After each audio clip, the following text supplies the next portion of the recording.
The folder hit the conference table hard enough to scatter every page across the floor. "These are your numbers." Murray Fitch pointed at Ida Carmichael like he was identifying a suspect in a lineup. "Your initials, your entries." Ida didn't move from her chair at the far end of the table. 18 months of discrepancies. $80,000 in redirected cash flow. Her name on the authorization codes because she'd been the one trained to use the new accounting software. The same software Murray had asked her to configure. "I processed what you approved," she said carefully. "Every transaction." "Don't." Murray's voice dropped to something uglier. Two of the Venn Group's internal security officers stood near the door. Neither of them looked at her when she glanced their way. "Don't you dare sit there in front of everyone and pretend you don't know exactly what you did." The accounting floor's glass walls ensured the entire department could see inside the conference room. 22 colleagues. People she'd brought birthday donuts to every February. People she'd quietly stayed late to help when their quarterly reports didn't balance. Not one of them moved toward the door. "I'll need to see the original approval logs," Ida said. Murray laughed. It wasn't a kind sound. "The logs show your codes, your entries, your signatures." He looked at the security officers. "Escort her out.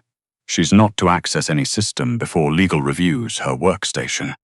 One officer stepped forward and took Ida's arm. She didn't fight it. She'd learned a long time ago that fighting made it worse. The second officer reached for her bag, and that was when the door at the far end of the floor opened. Alistair Venn did not announce himself when he entered a room. He didn't need to. He was 42 years old, lean in the way that came from discipline rather than luck, with dark hair shot through with early grey at the temples and eyes the colour of deep water. The kind you couldn't see the bottom of. He wore charcoal grey today, no tie, jacket unbuttoned. The officers saw him before Ida did. Both of them stepped back. Venn walked the length of the floor without a word and stopped outside the conference room glass. His gaze moved over the scattered documents, over Murray, over the officer whose hand had been on Ida's arm, and finally settled on the red mark already rising along her forearm where the grip had tightened. He pushed open the door. Release her. It wasn't a request. It wasn't even an order. Exactly. It was a statement of how things were going to be, delivered in the same tone someone might use to describe the weather. The officer released her arm. Venn's eyes found Murray's. "My office now." He didn't wait to see if the instruction was followed. He simply looked at Ida, and something in that look, not pity, not anger, just a measuring kind of attention she'd never received from anyone in this building, made her straighten her spine. "Don't go anywhere," he said quietly. "This isn't finished." Jasper June had worked beside Alistair Venn for 11 years, which meant he'd learned to read the particular quality of silence his employer used the way other people read faces. The silence in Venn's office, after Murray Fitch spent 14 minutes presenting his case, was the kind that preceded consequences. Venn sat with his hands flat on the desk and let Murray finish. Then he said, "Pull every access log from the accounting system for the last 22 months. Every approval, every authorization chain, every software session timestamp. I want it in this office in 1 hour." Murray's confidence flickered. The logs already show. "The logs show me what was entered. They don't show me who taught her the system." Venn looked up. "You did. You sent the training email yourself. I read it this morning before I came downstairs." Jasper watched Murray's face do something complicated. 1 hour, Venn repeated. The logs took 40 minutes. What they revealed took Jasper another 20 to fully document, but the picture it painted was not subtle. Murray Fitch had been redirecting cash flow since the second quarter of the previous year, always through authorization pathways that routed through Ida's credentials. credentials she'd been trained to use on his direct instruction. The timestamps showed Murray's own sessions initiating every transaction before Ida's codes were applied as secondary approval. She hadn't been approving anything. She'd been the signature on a document she wasn't allowed to read first. Ven read through the documentation once. He didn't read it twice. He had every department head assembled in the main conference room within the hour. Ida sat in the smaller waiting room adjacent to Ven's office, her hands folded in her lap, her bag on the floor beside her chair. She'd been brought here by Jasper, who'd offered her water twice and seemed genuinely uncertain what to do with her when she said no both times. She kept her eyes on the window, the French Quarter spread below her in the afternoon heat. She'd lived in this city for 4 years and somehow always felt like a tourist in the expensive parts of it. The door opened. Ven entered and sat in the chair across from her rather than behind the desk. That surprised her more than anything that had happened today. "The investigation is complete," he said. "The discrepancies trace entirely to Fitch's initiation sessions. Your credentials were applied to pre-stage transactions you had no role in structuring." He paused. "You did nothing wrong." Ida nodded once. She'd known that. Knowing it and hearing someone else say it were different things. She was discovering. "Are you all right?" She opened her mouth to say yes. What came out instead was, no one said anything. Ven looked at her steadily. In the conference room, her voice was even. She was proud of that. 22 people were watching through the glass. "No one," she stopped. "Never mind. It's not important." "It is important." His voice was quiet in a way that didn't match the rest of him. The controlled stillness, the authority he wore like a second suit. "That's exactly what I'm about to address." He stood. He paused at the door. "I need you to come with me." The main conference room held 30 people when Ven entered it. Department heads, senior staff, legal counsel. Murray Fitch stood near the back, with the particular posture of someone who'd spent the last hour calculating escape routes. Ven stood at the head of the table. "An investigation into accounting discrepancies was completed this afternoon," he said. "The conclusion is unambiguous. Murray Fitch has been redirecting organizational funds for 18 months through credential chains designed to appear as though the transactions were authorized by a junior employee. He let that settle. They were not." Murray started to speak. Ven didn't look at him. Ida Carmichael committed no fraud. She was used as cover by someone who understood her position well enough to know she would not be easily believed if she pushed back. Ven's eyes moved slowly across the room, and he understood that because this organization has spent 2 years making her feel invisible. The room was very still. "Murray Fitch is terminated, effective immediately. Legal will be in contact with his counsel by end of business. Every pending authorization he holds is revoked as of this moment." He finally looked at Murray directly. "You are escorted from the building now." 2 security officers appeared at the door as if they'd been waiting. Murray's face had gone the color of old ash. "You're ruining my career over evidence," Ven said, "which is what investigations produce when they're conducted honestly." He nodded once to the officers.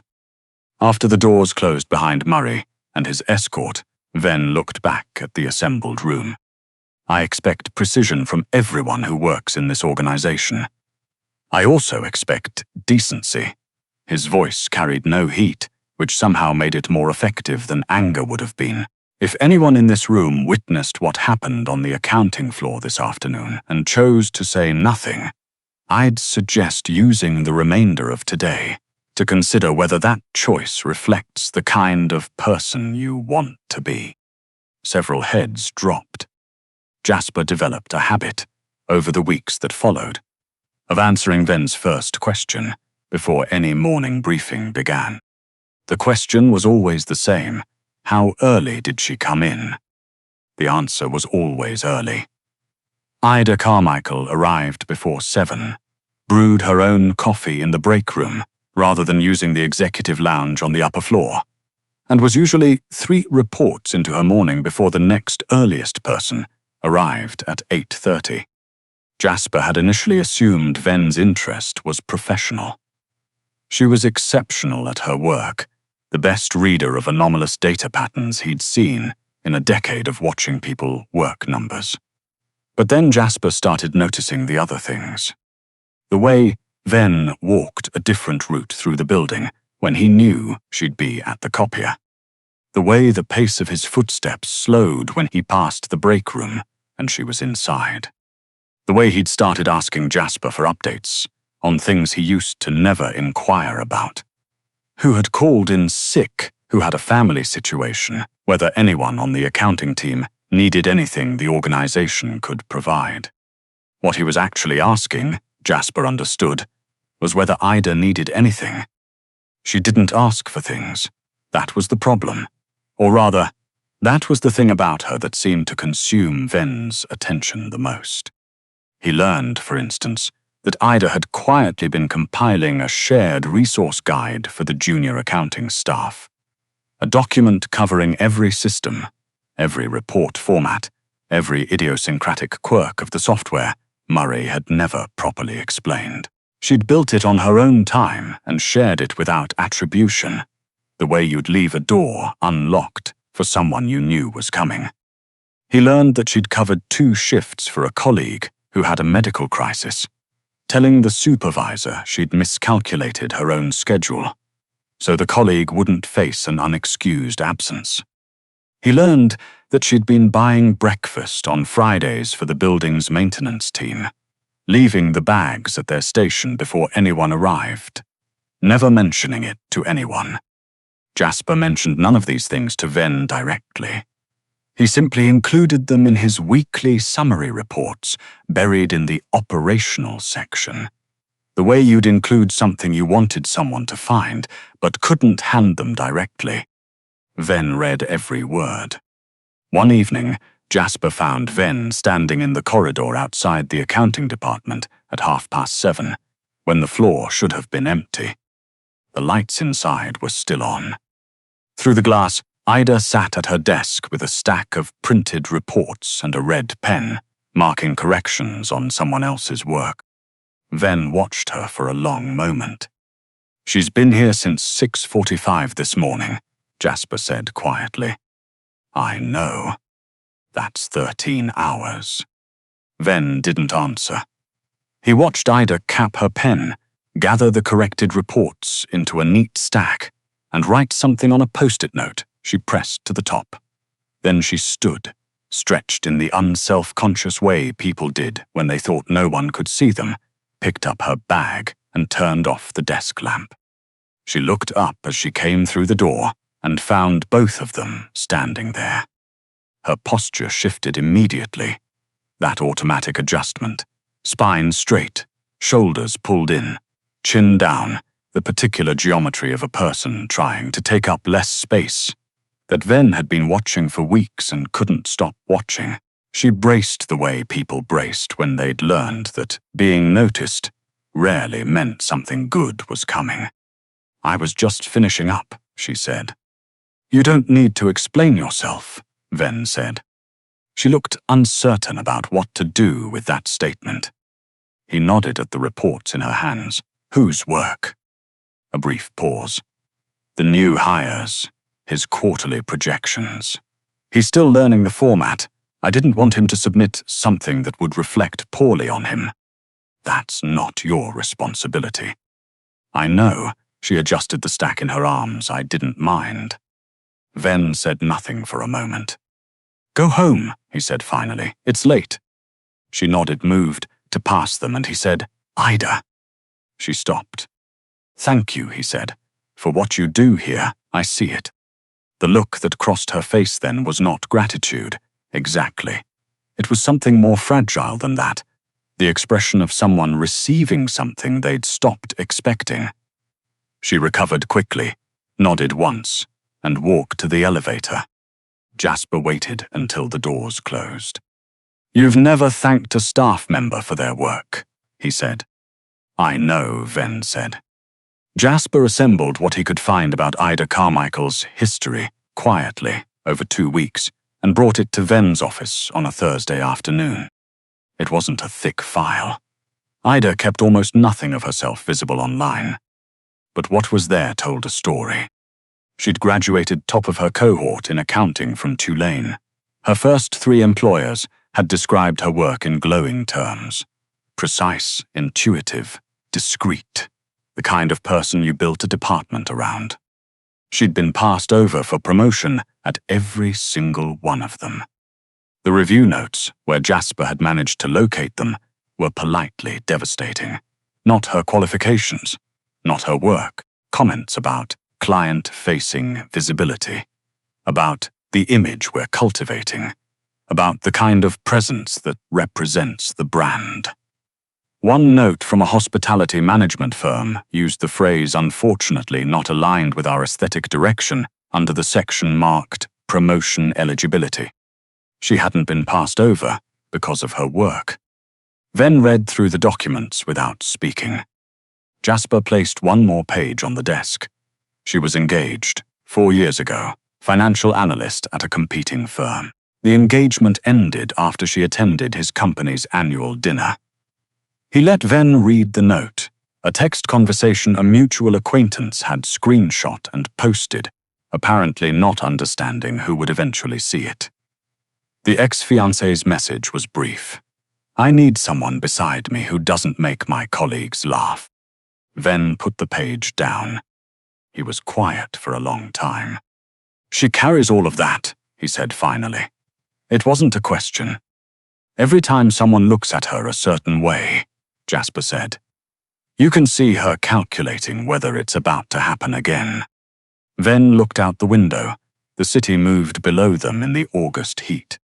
"She told me, in that first conversation when I said she'd done nothing wrong, that the hardest part wasn't the accusation." He paused. "She said no one spoke up. They were afraid of Fitch. They were comfortable with the idea of it being her." Venn's voice remained level. "Because she'd spent 2 years here making herself small enough that it was easy to believe." He closed the file. "The foundation gala is in 6 weeks," he said. "I want Ida coordinating the hospitality operations." Jasper blinked. That role had always fallen to the senior events director. "She'll say she's not qualified." "She's more qualified than anyone in this building for that particular work." Venn looked at Jasper. "Tell her I said so." Ida did, in fact, say she wasn't qualified. Venn's response, delivered through Jasper: "There may be people with more practice at the title, not many with better instincts for the work." She'd stared at the message for a long moment before quietly accepting. The gala was the Venn Foundation's largest annual event. 400 guests, a ballroom at the Pontchartrain, an auction benefiting literacy programs across the lower 9th Ward. Politicians attended, business figures attended. The kind of people who made decisions about how New Orleans looked from the inside. Ida ran the hospitality side with the same quality she brought to everything she did. Without announcement, without asking for recognition, and with a precision that made the entire operation look effortless because she'd already solved every problem before it became visible. She trained the service staff with patience. She remembered every dietary restriction, every seating conflict, every guest's name. She stayed at the venue until midnight the night before to verify the floral arrangements had been correctly placed because she'd learned, quietly, from the event coordinator she'd befriended over shared coffee at 10 p.m., that the designer had a chronic back problem and couldn't manage the heavy centerpieces alone. On the evening of the gala, in the dark blue dress she'd bought the week before and spent 40 minutes convincing herself to keep rather than return, Ida stood in the Pontchartrain's ballroom and allowed herself one moment of something that might have been pride. Then Harlan Stowe arrived. He was 61, a real estate developer, with deep pockets and a longer memory for grudges than any reasonable person needed. He'd worked with one of Ida's previous employers, the one that had described her as unfortunately not aligned with our aesthetic direction. He placed her about 10 minutes into the cocktail hour. "I thought you looked familiar." He stopped in front of her with a glass of champagne and the specific confidence of a man who'd never been told to stop. "You worked for Pelham Group." "Briefly," she said. "Right." He looked at her in the way she'd been looked at her entire adult life. Assessing, dismissive, faintly entertained. "I remember being surprised when they hired you. I assume you're catering tonight?" "I'm coordinating hospitality for the event." He smiled the smile that wasn't one. How accommodating of Ven to provide opportunities. He gestured vaguely at the room. "Although I suppose when you've got a room full of people who matter, you need someone comfortable operating in the background." Ida didn't move. "I'm sure you're very good at it," he continued. "The background. Some people just have a gift for it." His eyes traveled over her in the way she'd spent years trying to preempt by making herself smaller, quieter, easier to dismiss before anyone else got the chance. A natural talent. The blood in her ears was very loud. She was back at 24, in a conference room being told she didn't represent the brand. She was at 31, standing beside a man who would not meet her eyes in public because his colleagues were watching. She was every version of herself that had ever tried to shrink down small enough to be acceptable, and discovered there was no size small enough to satisfy people who'd already decided. She lowered her head, old reflex. And then she heard footsteps on the marble floor. Not fast, not urgent. Measured, deliberate, carrying the weight of a man who'd never once needed to hurry to assert authority. The crowd parted. Alistair Venn crossed the ballroom with the complete calm of someone who'd made a decision and intended to follow it through without further discussion. He'd been at the far end of the room, in the middle of a conversation with 3 people who represented, collectively, somewhere in the neighborhood of $900 million in regional business relationships. He'd left them mid-sentence. Every camera in the room turned to follow him. Harlan registered Ven's approach and adjusted his expression into something approximating social grace. "Ven, I was just speaking with your—" "I know." Ven stopped directly in front of Ida. He looked at her first, only at her. "Are you all right?" She almost said yes. The word dissolved before it reached her mouth. "He implied I belong in the background," she said quietly. Ven nodded once, as though she'd confirmed something he'd already known. Then he looked at Harlan Stowe, with the absolute absence of interest a person might feel toward a minor administrative problem. "What you said to her," Ven said, "is the kind of thing people say when they've confused social dominance with intelligence." His voice was the same temperature it always was. Measured, controlled, giving no indication of emotion, which somehow communicated everything about it. "I'd recommend not doing it again in a room I'm standing in." Harlan opened his mouth. "The Venn Foundation's partnership with Stowe Development concludes tonight." He turned away from Harlan as if the man had ceased to exist. "Jasper will have documentation to your office by morning." In the silence that followed, Ida heard 3 separate people near them inhale. Venn turned to her. "Will you walk with me?" It wasn't the kind of question you said no to, not because of who he was, but because of how he asked it, like he needed her to say yes. She nodded. He walked beside her, close enough that she wasn't alone, and they moved toward the stage at the front of the room. He stepped up to the microphone. The room quieted. "I prepared remarks for tonight," he said. "I'm going to set them aside." 400 people said nothing.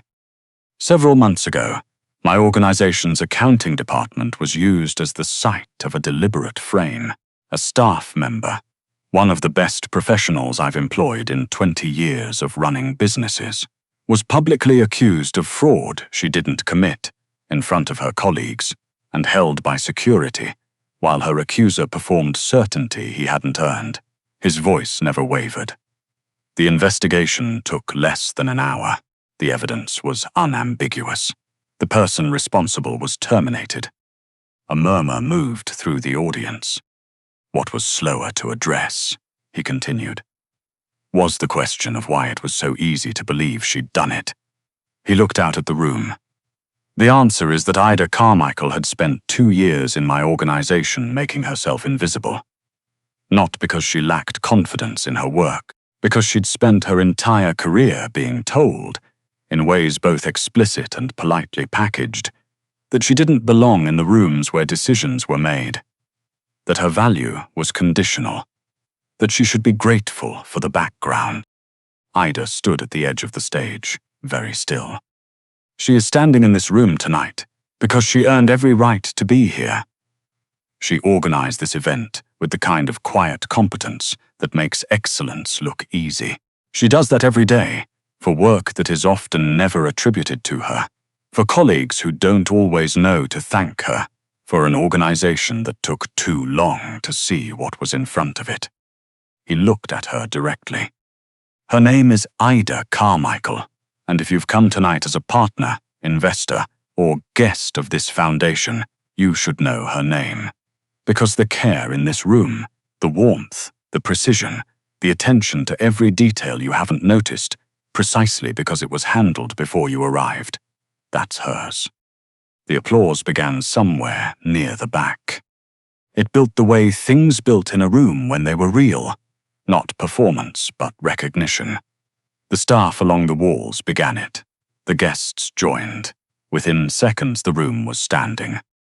Ida stood at the edge of the stage with her hands at her sides and looked at 400 people on their feet and the tears she'd been holding for years. Not just tonight. Not just the accusation, not just Harlan Stowe's champagne glass dismissal, but all of it. Every job interview, every broken engagement, every version of not quite what we're looking for, finally had nowhere left to go. She let them fall. Not from shame. The balcony of the Pontchartrain looked over the river.